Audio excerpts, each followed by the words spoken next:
The question is that the motion be agreed to. Those of that opinion will say aye. Aye. Contrary, no. The ayes have it. This debate is adjourned and set down for resumption next sitting day. And we call now on Government Orders of the Day numbers 2 to 4. New Zealand Public Health and Disability Amendment Bill, third reading. Mental Health Commission Amendment Bill, third reading. Charities Amendment Bill number 2, third reading. The Honourable Joe Goodhue. Mr Speaker, on behalf of the Honourable Dr Jonathan Coleman, I move that the New Zealand Public Health and Disability Amendment Bill, the Mental Health Commission Amendment Bill and the Charities Amendment Bill number 2 be now read a third time. These three bills until recently formed the constituent parts of an omnibus bill, the Crown Entities Reform Bill. The three bills all address the government's priorities for the state sector with a view to deliver better quality services to New Zealanders. These priorities are reducing state sector fragmentation, increasing the viability of government functions by having them carried out by larger, more resilient agencies, and increasing state sector efficiency by reducing duplication of services and back office functions.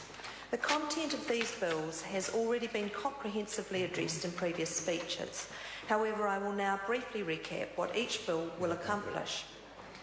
The New Zealand Public Health and Disability Amendment Bill disestablishes the Alcohol Advisory Council of New Zealand, ALAC, and the Health Sponsorship Council, HSC.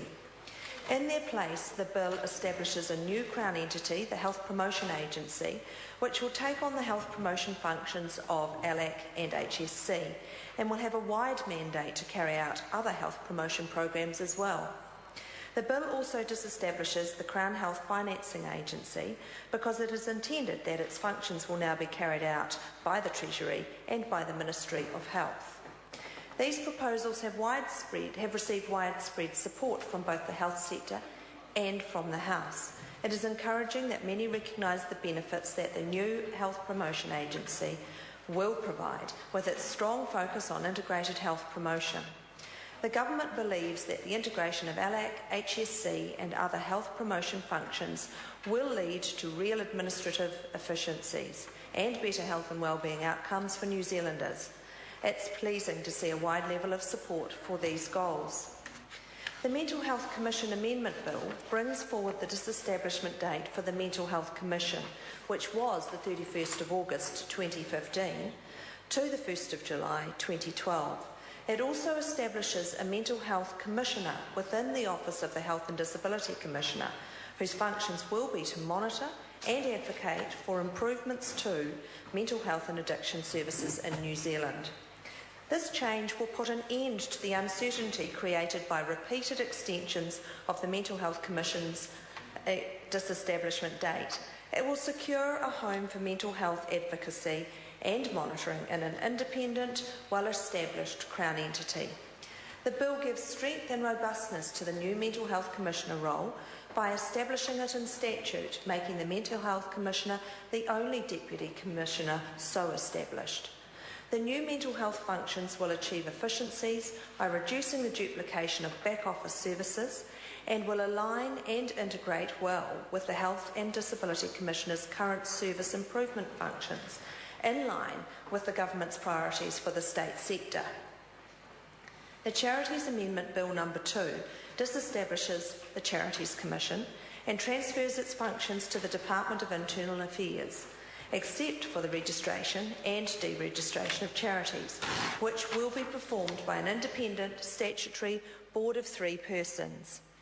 All the functions and duties that the Charities Commission currently performs under the Charities Act 2005 will remain. Indeed, the promotion of trust and confidence function is moved into the Act's purpose section, reflecting its importance.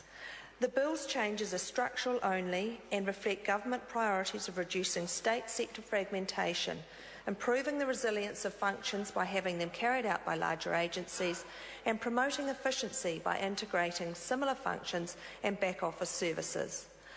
The bill preserves the independence of the charities' registration and deregistration functions by providing in law that ministers may not give any direction to the board or to the Chief Executive of DIA in respect of these functions.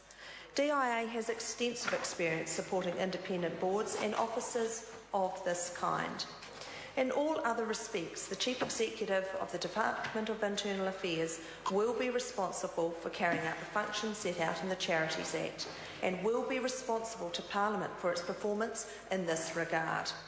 The Government has every confidence that the charities sector will continue to receive a high level of service and support under the Bill's new arrangements.